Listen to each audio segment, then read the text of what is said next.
Good evening from the south of Israel. This is Laser Brody with part 7 of the Master of Prayer. B'ezrat Hashem, tonight's lesson is entitled The Treasurer, and it's an exciting episode.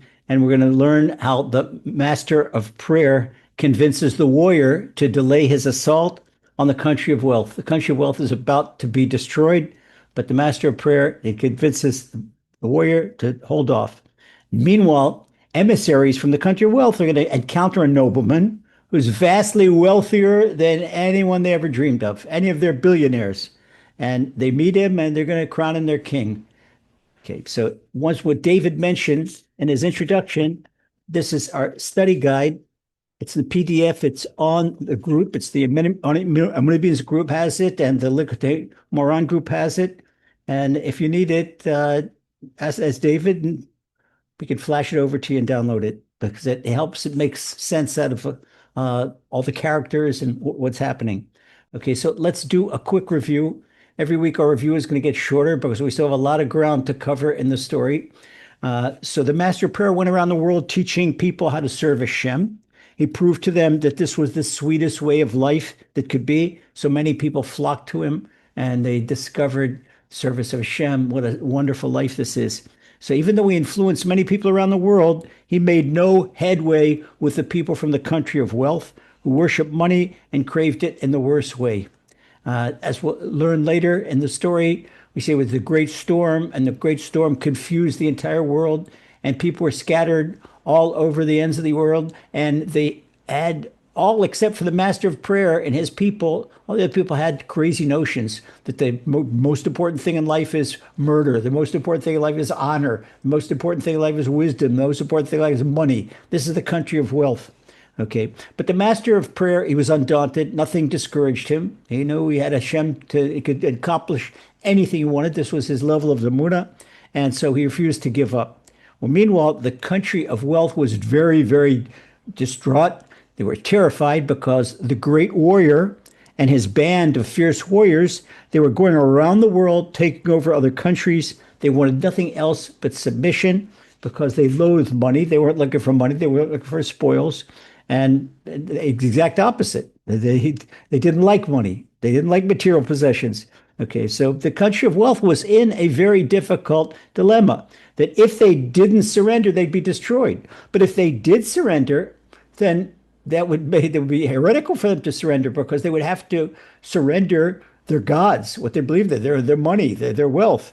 And so they didn't know what to do. For them, it was a bind. It was a catch-22. So the Master of Prayer saw that the fear of the country of wealth was his opportunity to make an inroad with him. So the leaders of the country of wealth, they apprehended the Master of Prayer because they considered him insane. Anyone that believed, contrary to their foolishness, that for them was a madman. So they had this long interrogation of the Master of Prayer, who told them, the Master of Prayer told his interrogators, these are the leaders of the country of wealth, that he used to be with a great king. And the king had a warrior that was lost. The king also had a hand, an object with a palm and 5 fingers.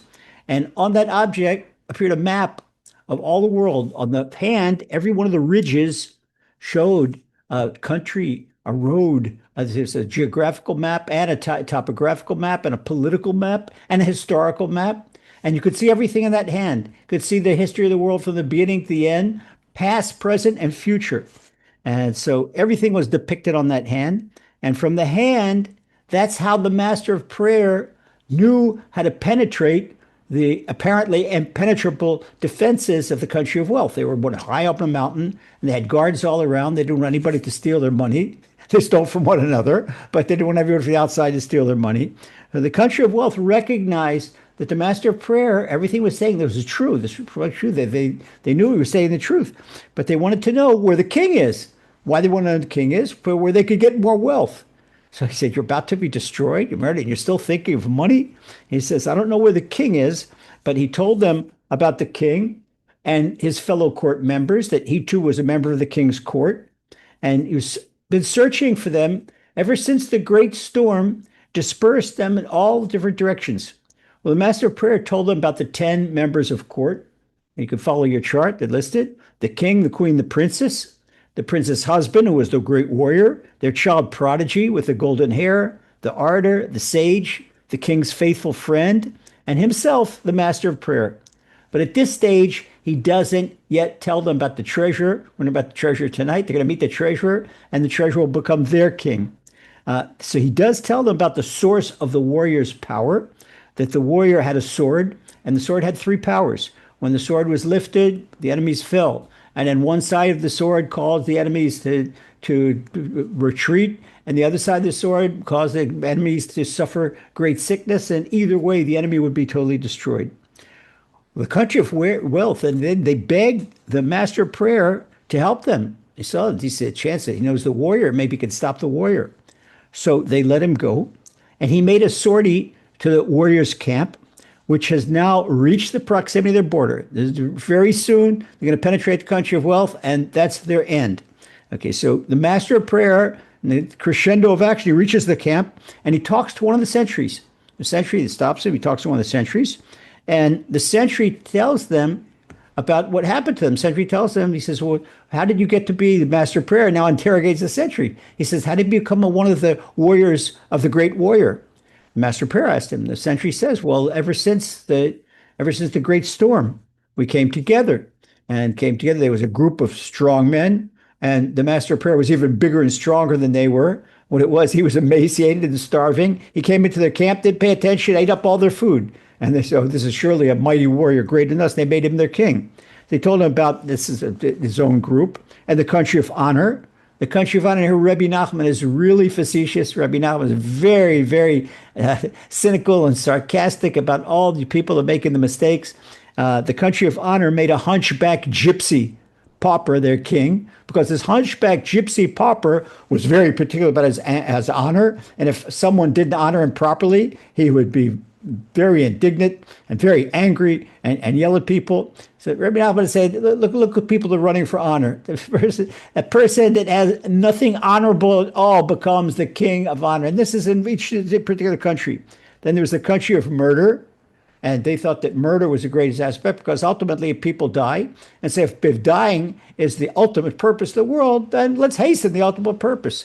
So they found somebody that killed both their parents, and they made them their king. Then there was a country of food. And they said, what do we eat? We eat to live. So if we eat to live, then eating must be great. So they took the person with the greatest food reserves to be their king. Then there was the country of beauty. Country of beauty says, the purpose of the world is to populate the world. In order to populate the world, you need people to encourage the act of procreation. And who does that better than a beautiful woman? So they took the most attractive woman on earth to be their king. Then there was another group, the country of speech, that they thought that speech is that people speak and people convince one another. So speech is the ultimate goal. And oration and rhetoric. People study rhetoric as not as a means, but as an end, rhetoric. So they took this inebriated Frenchman who was multilingual and never stopped talking. And they say, oh, he never stops talking. He was multilingual. He was fit to be their king. It's again, Rabbi Nachman's satire. And then there was the country of joy. The country of joy, they took a smelly old drunk and made him their king, because he was always happy. He was always inebriated and always happy. They felt no pain. Then there was a country of wisdom. Country of wisdom, they were close to the ultimate, but they were so far, close away, because wisdom, for the sake of wisdom, it's not anything. But they took the wisest men they could find to be their king. And once again, here the century says about their own group, the country of bodybuilders, they took the mighty warrior to be their king. Then there was a different group. There was a different group who formed the land of prayer and said that all the other groups are mistaken, and the only worthy purpose on earth is to serve Hashem and to refine one's character. And they made the master of prayer their king. They had a king, but they had a condition with their king that if they find a greater righteous person, a greater tzaddik than him, that he would abdicate the throne. And they made master of prayer. When they met the master of prayer, and the master of prayer told them all about serving the king, and told them how each one of them can speak to the king, and they don't need intermediaries, and have to give them lessons from Torah. They right away made him their king. Okay, this is a little bit of autobiographical. The master of prayer, Rabbi Nachman, the master of prayer. That's what Rabbi Nachman is, the tzaddik of the generation. He's the one who teaches us as we learn in Emunah, and this is the thing for that every single individual on earth can have his or her personal relationship with Hashem. You don't have to 22 to pass go, don't collect $200. You don't need any in-betweens, any go-betweens. This is the master prayer, and so many people flock to him. Because the master prayer, what he taught was real Emunah and real Bitochen. So one of the strong men, he related to the master of prayer. There are a few other centuries there. He told the master of prayer that about the power of the great warrior. Master of prayer was almost certain that this is his comrade from the king's court. But he asked him, where did the warrior derive his power from? Told him about the sword with the three powers. So then he was sure that this is the missing warrior. He had not yet found the master prayer. Had been going around the world, spreading Emunah, spreading the word of Hashem. He became the leader of the master prayer people, his own people that he raised himself.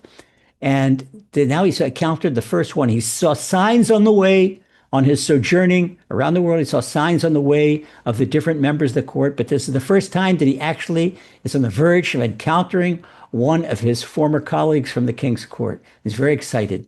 So as soon as he hears about the sword with the great three powers, and this is how they conquer countries, he asks, I want to have an audience with the king.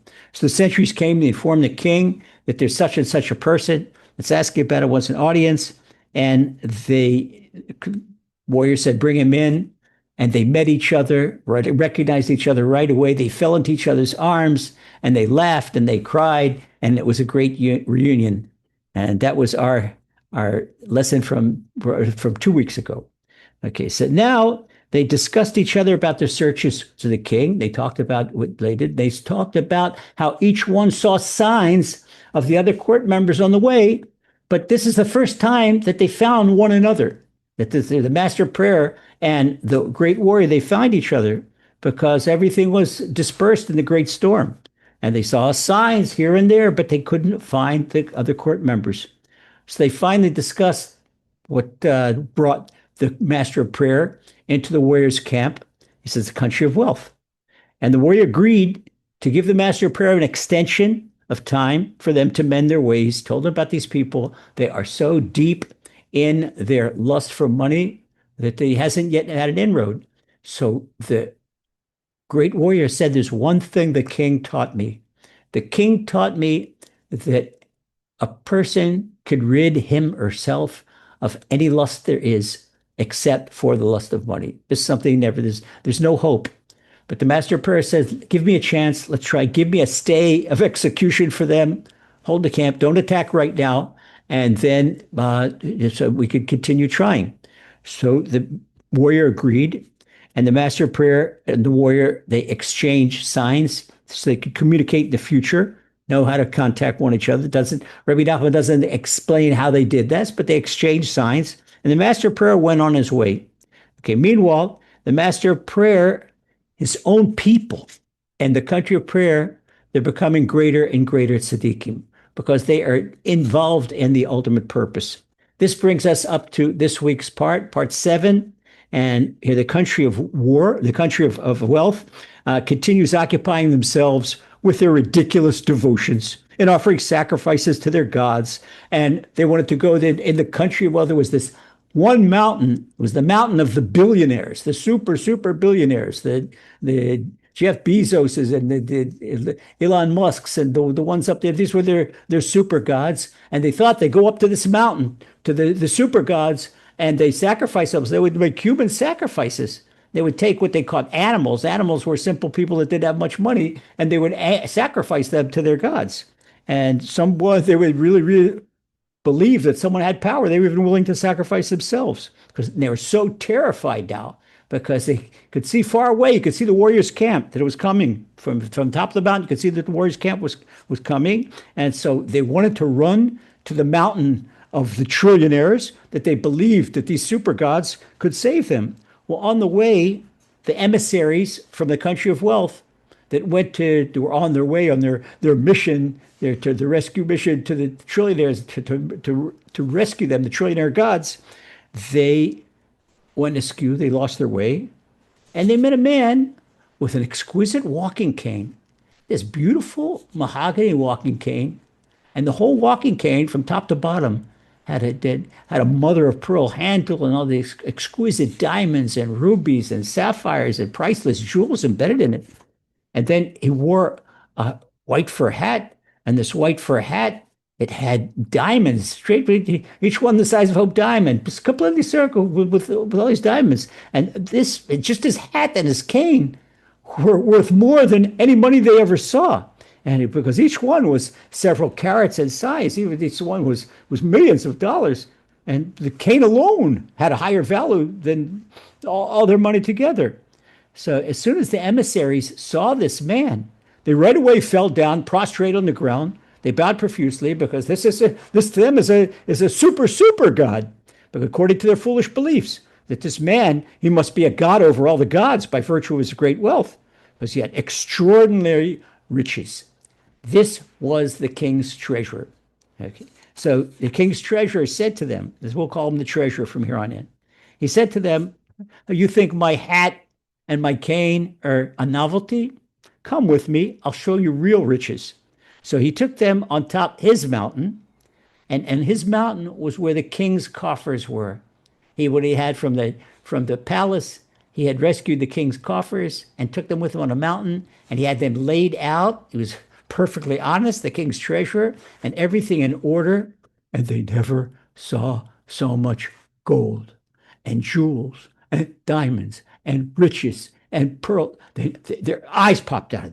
They could not believe what they saw.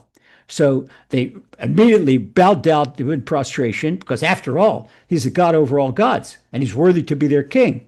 But they would have sacrificed themselves to him on the spot. But their dispatchers, the leaders of the country of wealth, they warned them, if you find the great god, the super wealth, don't sacrifice yourself to him, because otherwise nobody's going to come back. They won't have any emissaries. So we do not allow yourself to sacrifice yourself. They don't make that stipulation with them that they offer no sacrifices. Otherwise, none of them would remain. And who could find the treasure? Many of them on the way. Rabbi Nachman is really facetious. He says if they would go on the way, and if they saw an outhouse with money in it, they would bow down to the outhouse. So Rabbi Nachman will see later in the story how spiritually money has a stench that you just cannot stand. And he's at the right now. And he's laughing at these people that worship the money because it has a spiritual stench to it. Okay, so one of them would enter an outhouse, and if he saw a few golden coins there, the outhouse would become a god for him. So he'd want to sacrifice himself to the outhouse. But David said, no, if they find any treasures on the way, they can't sacrifice themselves because that way they would know what's happening. The emissaries wouldn't come back. So these emissaries did not offer themselves as sacrifices to the treasurer, who they made their king and their chief god, their god over all the other gods, because he possessed such astounding and vast wealth. Well, the emissaries came to a decision. They said, okay, since we've met the God of all gods, we don't have to go up to the mountain of the trillionaires. We're already here. So this is the billionaire mountain that they were sent to. Now we're in a super trillionaire. All the great people, they can't possibly have this money. This is nothing. They did not know that such amount of money existed in the world. When they saw the treasure, great wealth of the treasure. So they said, it's better that we enlist this man to help us. And after all, he's the God above all gods, according to their crazy notion. And he has such extraordinary great riches, more than many times over. It's funny, Rabbi Nachman is so redundant about the riches, and it's almost, well, why did Rabbeinu doesn't do that in the other stories? Why is he so redundant about the riches? It's just showing that as we we think about the riches, and all the time in the background, what do you have in the background? We have in the background a juxtaposition between the land of riches and the people of riches and their false idolatry, their religion, their polytheism with all their gods, and the master of prayer and his people, and the beautiful life they lived, and the wonderful people they were, and the tzaddikim. This is what's going on in the background. It's Rabbi Nachman is showing us this have a life. You can have a life of material pursuit and a life of physical pursuit. What's the message here? The message here is the life of physical pursuit is ridiculous. And the Rabbi Nachman compares it to an excrement. What happens? All physicality, it eventually becomes excrement. It becomes fertilizer. The human body becomes fertilizer. When a person believes that he or she is the body, that's bad news because every day is a day closer to the grave. When a person believes that he or she is the soul, that's a tiny spark of Hashem, that's wonderful news because it never dies. The soul is a tiny spark of Hashem, just as Hashem is eternal, the soul is eternal. So when a person is spiritually oriented, all the time happy, all the time optimistic, has something to look forward to, never worried, never depressed, because all the time, like the King David says in Psalms, Kavel Hashem, all the time can aspire, hope to Hashem, hope for Hashem. And this, you have the millions and millions and tens of millions of people that are clinically depressed that because of the material orientation of modern society. So when they beseeched the treasurer that he should come back to their country, and he was agreeable to them, and he went to them and he entered their country. And now there was a great celebration in the country of wealth that they acquired such a god, and they were already sure that such a god like this, such a king like this, that they'd have deliverance. Because after all, he's got the greater fortune. No person in the universe has greater fortune than he does. And he was accepted by them as their greatest god and as their king. And until he ordered them that until there should be proper order in the country, no one should offer any sacrifices. He said, until we makes proper order, he becomes the new king and the new god. They worship him. And this is like Pharaoh and the tyrant, but their king and their god. Now, you see, the treasurer, we have to know what's going on here. The treasurer is one of the members of the king's court. All the members of the king's court are great tzaddikim. See, it's a chart. We listed who they represent. They represent images from the Torah, and they represent the 10 spheres of godliness. They're all godly. They're all godly. They're all big tzaddikim. So we ask ourselves, how can the treasurer allow himself to become king or this ersatz god over this whole country of money worshipers? Well, he does that in order to get his foot in the door to influence them, because he, in fact, was a great tzaddik, and he was the king's treasurer and one of the 10 great tzaddikim, and he himself loathed their foolish practices, but the only way he was capable of leading them out of their way is it was their leader. If as their leader, he could lead them gradually out of their way. For the time being, he said the first thing he said is stop the human sacrifices. That's the first thing. And they listened to him right away. This they accepted from him. So no more human sacrifices. So the countrymen, they started begging him then regarding to the warrior that they were so terrified of. And the treasurer, he asked the same question that the master of prayer asked them when they were interrogating him. He said, could this be the warrior I know? So what's it? It could be the treasurer. He knows the warrior. He knows the warrior. If he knows the warrior, then he could certainly rescue. So the treasurer told them that he is going to have to make himself a sortie into the king's camp and into the warrior's camp and to see who this warrior is, if he can influence them. So this was they thought a very risky mission. They thought very dangerous, and they regarded their new king as a big hero. So look how brave he is. He's going to go right and walk into the enemy camp, to the warrior's camp. So he asked the warrior's people if it were possible to get an audience, just like as the master of prayer did, and they said they would announce it. So the treasurer, he agreed to see the treasurer. And the treasurer was led in. The treasurer was now met the warrior. And there was recognized each other. And again, there was a tearful and joyful celebration because now they had reunited. This is the first time that they saw anyone of the 10 members of court since the great storm. Now, this is the first time that the treasurer met any one of his other fellow court members. Okay, now this is for the warrior. This is the second time. He's already read the master of prayer. And he has a line of communication with the master of prayer. They maintain communication. So they cried, they spilled their hearts out to one another, and they were very happy to be privileged to find one another. but they still wept very much. Why did they weep so much? Because they were longed for the king and they longed for the queen and the warrior. It says that the princess was his wife, and the progeny child, the beautiful child, that was his child, his son. And the son was taken away, was abducted by the strong wind of the storm wind. And it's they weren't, how can they get back together? So the warrior, I spoke up to the treasurer and he said, "Do you know who was just here? Our holy master of prayer. He's also here, and I've seen him, and I've established a line of communication with him, and he has become a king. He's got his own country. He's got his own country of the people, the prayer people."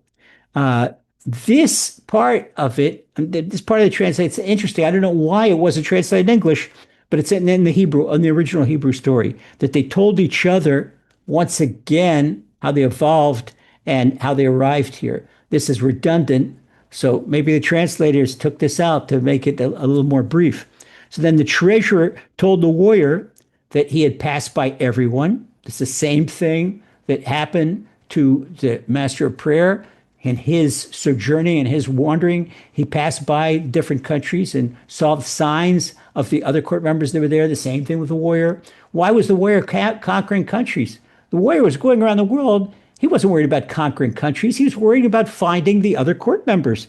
Now, finding the court members is restoring order to the world. What is happening here? We see a Kabbalistic undertone about what happened in Genesis after Adam and Eve sinned, when the evil snake convinced them to sin.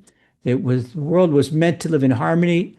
Shem gave them a harmonious life. But when they sinned, when they ate the forbidden fruit, it's like the vessels, according to Kabbalah, the upper vessels, the upper lights, they shattered and were spread all over the world. This is a metaphor of the vessels being shattered, and now the great tzaddikim are trying to gather back. This is rectification of the world, what we call tikkun olam, the correction of the world. And this is what the great tzaddikim are involved in right now, trying to rectify the world, bringing back people to Hashem and restoring not only the way it was originally before evil, but even higher level, because now we're taking evil and subjugating it to good. This is every person is capable of making this lofty soul correction within himself or herself.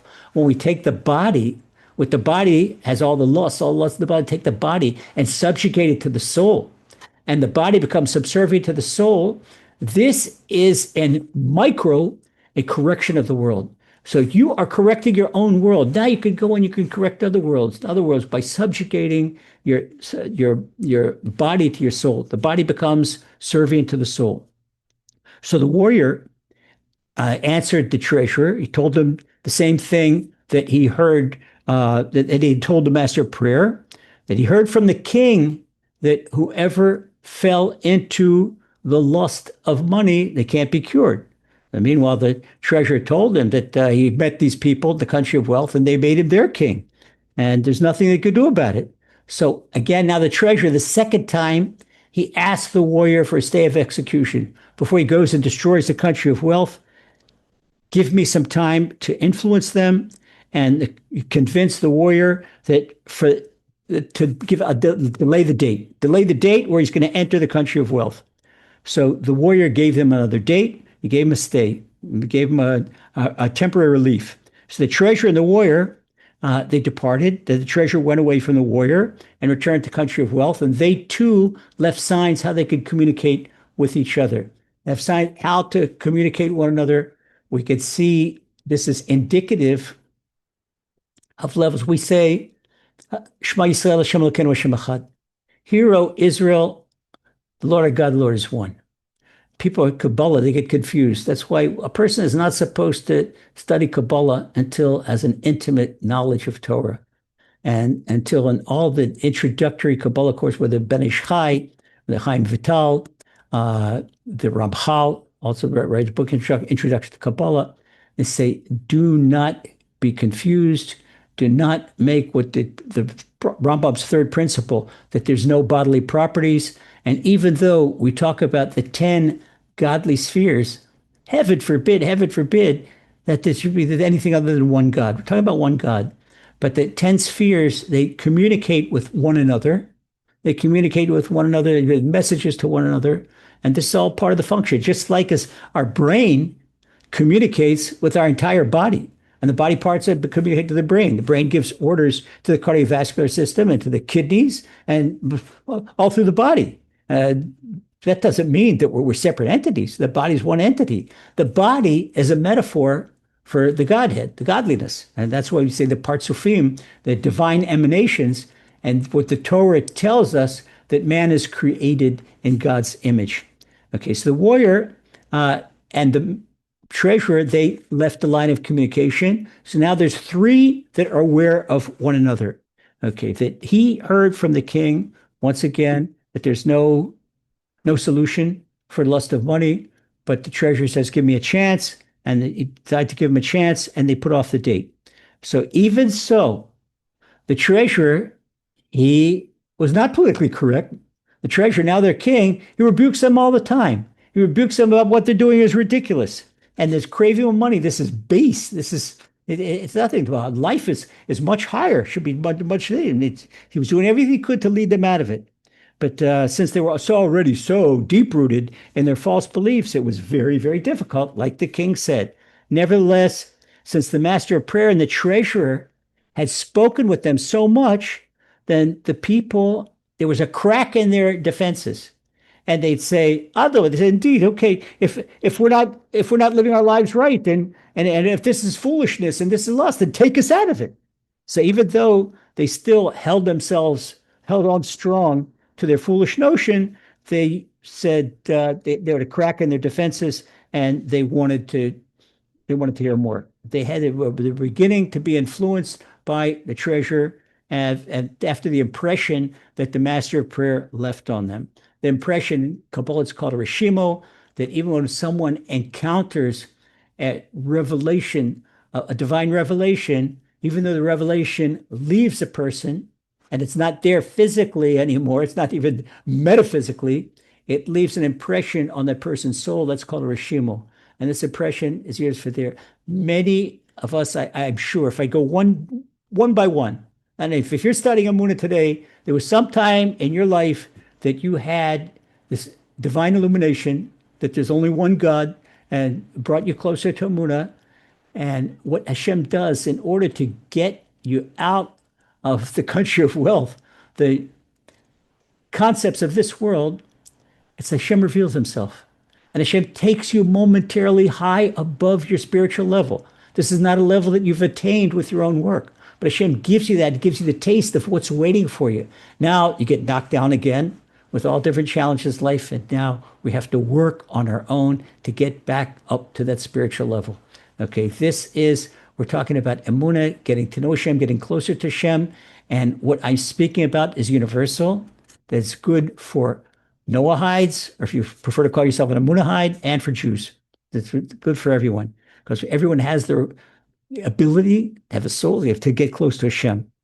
So the treasurer replied to the people of country wealth, I'm going to give you a suggestion how to be saved from the warrior. I know the warrior, and I know the warrior's power, and I know where he gets his strength. And he told them all about this warrior's sword, and this is the source of the warrior's strength. He says, I'll tell you what we're going to do. We're going to leave the country of wealth, and we're going to go on a march to the place of the sword. And once we get to the sword, we'll be able to stand up to the warrior, because you will also get strength through there. Well, the people were so excited about that. Here they had this ray of hope that they had a way that they could stand up to the great warrior. It was fantastic. They all readily agreed.